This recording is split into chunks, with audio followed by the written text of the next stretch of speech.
नमस्कार, देशोन्नती संपादकीय मध्ये मी ऐश्वर्या शिंदे आपलं स्वागत करते।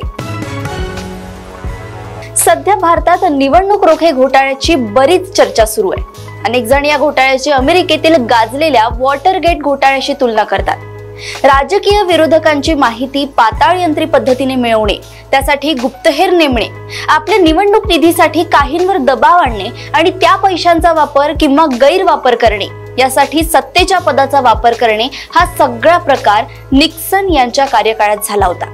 मोदी सरकारच्या कार्यकाळात असाच काहीचा अनुभव विरोधकांना येतोय।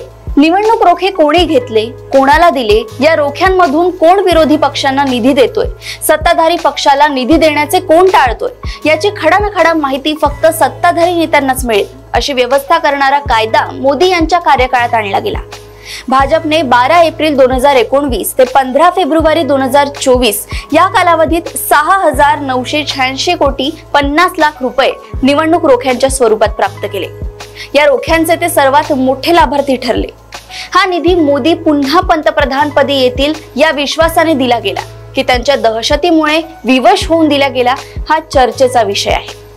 अमेरिकेत वॉटरगेट प्रकरण उघडकीस आल्यावर राष्ट्राध्यक्षांनी राजीनामा दिला होता आणि त्यानंतर त्यांना कधीही निवडणूक लढवता आली नाही।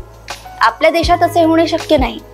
मोदींच्या 10 वर्षांच्या कार्यकाळात आणखीही काही प्रकार सुरू आहेत। आपल्या विरोधकांवर मग ते स्वपक्षातील असोत की विरोधी पक्षात, त्यांच्यावर नजर ठेवणे, त्यांचे फोन टॅप करणे, त्यांच्याकडे संशयाने पाहणे, त्यांच्याकडे येणाऱ्या जाणाऱ्यांवर नजर ठेवणे, आपल्याला पुन्हा पंतप्रधानपदी विराजमान होता यावे यासाठी सर्व प्रकारे सरकारी यंत्रणांचा वापर करणे, विरोधकांना नामोहरम करण्यासाठी सरकारी यंत्रणांचा वापर करणे, घरे फोडणे, पक्ष फोडणे, यासाठी सरकारी यंत्रणा वापरणे, धमकावून पक्षासाठी निधी गोळा करणे, हे सगळे अगदी वॉटरगेट प्रकरणासारखेच आहे। अमेरिकेत या प्रकरणांचा छडा 2 वर्षात लागला, मात्र भारतात 5 वर्षे झाली तरी हा प्रकार सुरूच आहे आणि त्यावर एवढा हलकल्लोळ माजल्यावरही कोणतीही कारवाई केली जात नाही आणि होणारही नाही। अशाच राजकीय घडामोडी व अपडेट सोबत पुन्हा भेटूया देशोन्नती संपादकीय मध्ये। बघत रहा देशोन्नती। नमस्कार। ठळक घडामोडींसाठी देशोन्नती न्यूज चॅनलला सबस्क्राइब करा आणि बेल आयकॉन प्रेस करा।